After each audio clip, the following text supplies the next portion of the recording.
Assalamualaikum warahmatullahi wabarakatuh. Alhamdulillah ala hifdhihi wa ri'ayatihi alladhi akramana bi ni'matil istiqrar bi minnatihi. Nashhadu an la ilaha illallah wahdahu la sharika lahu wa nashhadu anna sayyidana wa nabiyyana Muhammadan abdullahi wa rasuluh.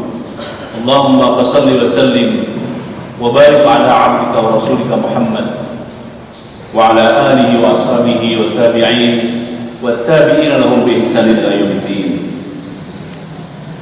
Amma ba'du, fa usikum ibadallah wa nafsi bi taqwallah. Faqad qala Allah ta'ala fi kitabihil aziz, a'udzu billahi minasy syaithanir rajim. يا أيها الذين آمنوا اتقوا الله ولتنظر نفس ما قدمت لغد واتقوا الله إن الله خبير بما تعملون. صدق الله العظيم وصدق رسوله النبي الحبيب الكريم. معاشر المسلمين وزمرة المؤمنين رحمكم الله, jamaah Jumat yang dirahmati Allah. Sebentar lagi kita akan masuki bulan Ramadan. Tetapi pada saat yang sama kita di Indonesia masih berada di tahun politik dengan pemilu yang sudah kita lewati. Tetapi pemilu yang baru saja kita lewati menyisakan beberapa hal. Ada hal-hal yang terkait dengan penghitungan suara, ada intimidasi, ada ketegangan di tengah-tengah masyarakat, ada isu kecurangan di dalam penghitungan suara, ada sirekap yang kurang proporsional, ada juga isu ketidakadilan, ada juga pelanggaran-pelanggaran yang dilakukan oleh beberapa orang, mungkin pejabat di sana sini. Saudara-saudara sekalian, inilah problema kita di Indonesia yang terkait dengan politik. Di dalam Islam ternyata kita mendapatkan ajaran-ajaran dari para ulama, para pemikir Islam, para cendekiawan Islam tentang tata cara berpolitik yang baik. Kita semuanya mungkin sebagai orang-orang dan manusia-manusia akademisi sering mengkaji, sering menelaah, sering meneliti tentang berpolitik atau politik itu sendiri. Menurut bahasa, politik adalah kekuasaan. Orang-orang yang terjun di bidang politik berarti ingin berkuasa, ingin mengambil kekuasaan. Tetapi dalam Islam ternyata kekuasaan itu diatur sedemikian rupa, baik oleh Allah SWT di dalam Al-Quran maupun oleh Nabi Muhammad SAW di dalam hadis-hadis beliau.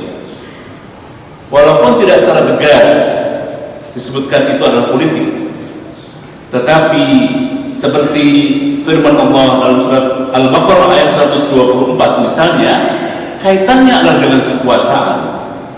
Bisa kita terjemahkan, kita tafsirkan dengan politik.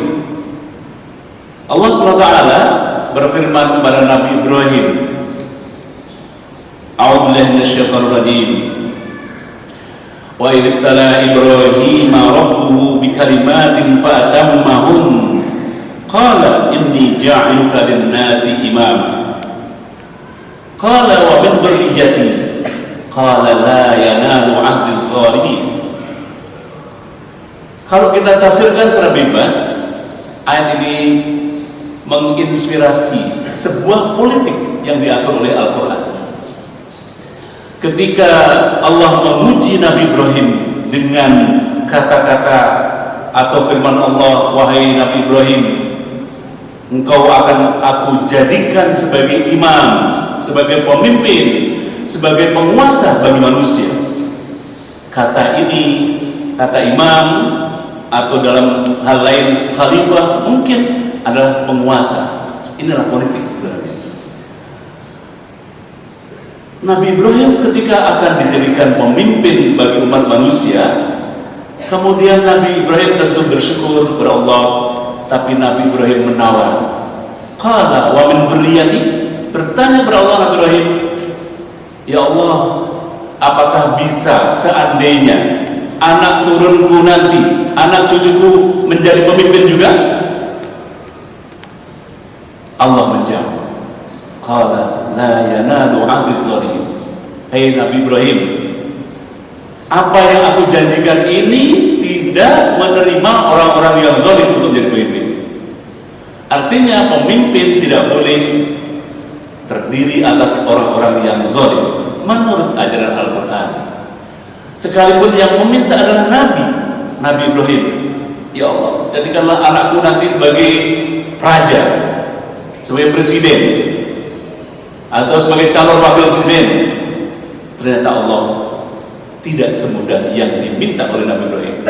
Kata Allah, pemimpin harus orang-orang yang tidak zalim. Sekali lagi, ini adalah ajaran Al-Quran tentang kepemimpinan, tentang kekhalifahan, yang juga kita bisa terjemahkan, tafsirkan dengan berpolitik, menjadi pemimpin sebuah negara. Di dalam surat As-Sajdah ayat 24, Allah juga berfirman, waja'alna minhum a'immatan yahduna bi amrina. Ayat ini kalau kita terjemahkan secara bebas menyatakan bahwa pemimpin haruslah orang-orang yang bisa mengambil petunjuk dari Allah SWT. Harus orang yang taat kepada Allah SWT, bukan orang-orang yang zalim, bukan orang-orang yang sering menipu rakyat, bukan orang-orang yang sering memperdaya aparat dan sebagainya. Di dalam surat yang lain, surat Al-Qasas ayat 41 misalnya, Allah juga berfirman, wa ja'alnahum a'immatan yad'una ila an-nar wa yawmal qiyamati la yunsarun. Ternyata Allah juga memberikan peringatan pada kita, ada orang-orang yang jadi pemimpin tetapi mereka kemudian mengajak masyarakat untuk masuk neraka karena mereka tidak mengikuti petunjuk dari Allah SWT. Wa yaumal qiyamati la yunsarun, kata Allah, ditekankan balik, nanti di hari kiamat mereka tidak mendapatkan pertolongan dari Allah SWT maupun dari syafaat Nabi Muhammad SAW. Oleh karena itu dalam surat An-Nisa ayat 59 Allah menekankan bagaimana seharusnya kita sebagai rakyat, kita sebagai masyarakat, kita sebagai bangsa. Allah berfirman, ya ayyuhalladzina amanu athi'ullaha wa athi'ur rasul wa ulil amri minkum. Para ahli tafsir menyatakan bahwa ayat ini mengisyaratkan adanya kewajiban rakyat untuk taat kepada pemimpinnya selama pemimpin itu taat kepada Allah dan Rasulnya. Tetapi kita juga melihat ada pemimpin yang tidak taat kepada Allah dan Rasulnya, maka berkaitan dengan ayat ini dalam usul fikih dikatakan sebagai mafhum mukhalafah. Kalau pemimpinmu tidak taat kepada Allah dan Rasulnya, kalau pemimpinmu adalah orang-orang yang zalim, kalau pemimpinmu adalah orang-orang yang sering menipu rakyat, maka tidak harus kau taati. Ini mafhum mukhalafah dalam usul fikih. Saudara-saudara sekalian, para pemikir Islam seperti Ibnu Khaldun, ada lagi Al-Mu'talawi, Al-Mawardi, menulis buku tentang kepemimpinan dalam Islam. Banyak kan? Misalnya Ibnu Khaldun mengatakan pemimpin yang baik itu adalah pemimpin yang syarat utamanya terpenuhi, yaitu al-ijma'. Pemimpin yang disepakati oleh rakyat, pemimpin yang dipilih oleh mayoritas rakyat, al-ijma'. Al-Mawardi mengatakan bahwa pemimpin yang baik dalam Islam adalah pemimpin yang mempunyai kafa'ah. Kafa'ah itu sesuatu yang dipenuhi berupa ilmu pengetahuan yang benar, yang baik, yang mumpuni, ilmu tentang kepolitikan, ilmu tentang kewarganegaraan dan sebagainya. Bahkan Ibnu Khaldun atau Al-Mawardi juga menyepakati bahwa pemimpin yang baik adalah pemimpin yang secara fisik dia lengkap, pendengarannya, penglihatannya, pemikirannya, juga sifat-sifat jasmaninya lengkap semuanya. Ini menurut Ibnu Khaldun dan Al-Mawardi. Saudara-saudara sekalian, ada sedikit lagi petunjuk bagi kita tentang bagaimana seorang warga negara, bagaimana warga negara seperti kita bersikap terhadap pemimpin. Ada seorang doktor Abdul Rashid namanya, menulis tentang hak dan kewajiban warga negara dalam Islam. Beliau menulis ada beberapa hak politik warga negara. Yang pertama, al-haq al-intikhabi, hakul intikhab. Jadi warga negara boleh memilih atau berhak memilih. Mungkin dalam pemilihan lalu sudah kita lakukan. Yang kedua, hak untuk diajak bermusyawarah. Hakul musyawarah. Kita bermusyawarah siapa yang pemimpin yang baik. Kalau tidak baik, jangan tentukan, jangan sepakati sebagai pemimpin yang baik. Yang ketiga, hak untuk mengawasi, hak untuk mengontrol, hakul muraqabah.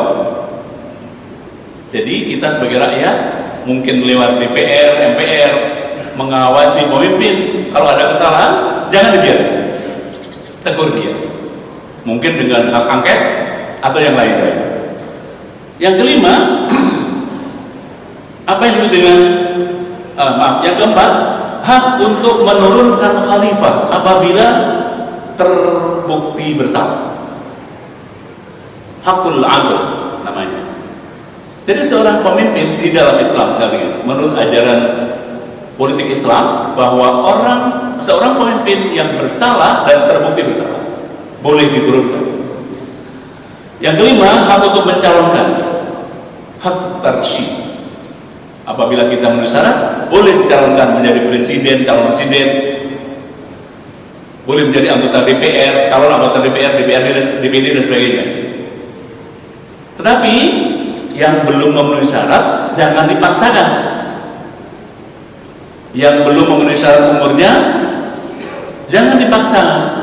Jangan dipaksakan undang-undang yang berubah dari 40 tahun minimal menjadi 35 tahun misalnya.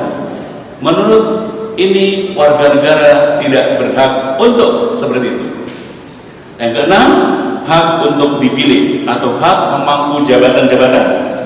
Hak tawallil wadhaif al-'am.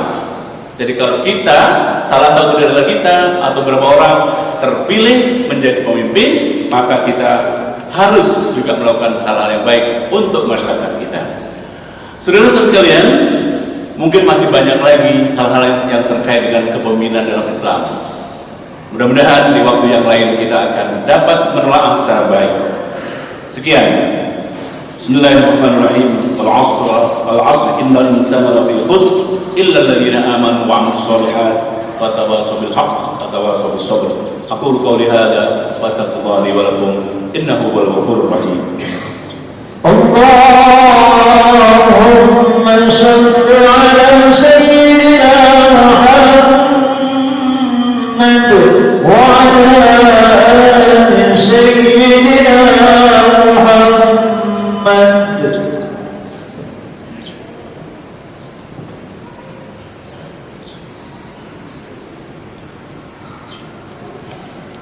Alhamdulillahilladzi arsala rasulahu bil huda wa dinil haqq yudhhiruhu 'ala ad-dini kulli wa kafa billahi shahida. Asyhadu an la ilaha illallah wahdahu la syarika lah iqraran bihi wa tauhidan wa asyhadu anna sayyidana wa nabiyyana Muhammadan abdullahi wa rasuluh. Allahumma fashalli wa sallim wa barik ala 'abdika wa rasulika Muhammad wa ala alihi wa sahbihi ajmain. Amma ba'du, fa ya ayyuhan nas ittaqullaha haqqa tuqatih wa la tamutunna illa wa antum muslimun. Ma'asyiral muslimin, marilah kita akhiri khutbah kedua ini dengan sama-sama baca doa. Allahumma shalli ala Muhammad wa ala ali Muhammad wa sallim radhiyallahu ta'ala ala ashabi Rasulillah ajma'in. Alhamdulillahirabbil alamin. Allahumma ighfir lil mu'minina wal mu'minat wal muslimina wal muslimat al ahya'i minhum wal amwat innaka sami'un qaribun mujibud da'wat. Allahumma ighfir lana dhunubana wa li ikhwanina alladhina sabaquna bil iman wa la taj'al fi qulubina ghillan lil ladzina amanu rabbana innaka ra'ufur rahim. Rabbana atina fid dunya hasanah wa fil akhirati hasanah wa qina adzaban nar. Walhamdulillahirabbil alamin. Ibadallah, innallaha ya'muru bil 'adli wal ihsani wa ita'i dzil qurba wa yanha 'anil fahsya'i wal munkari wal baghi ya'idukum la'allakum tadhakkarun. Wa la dzikrullahi akbar. Aqimus shalah.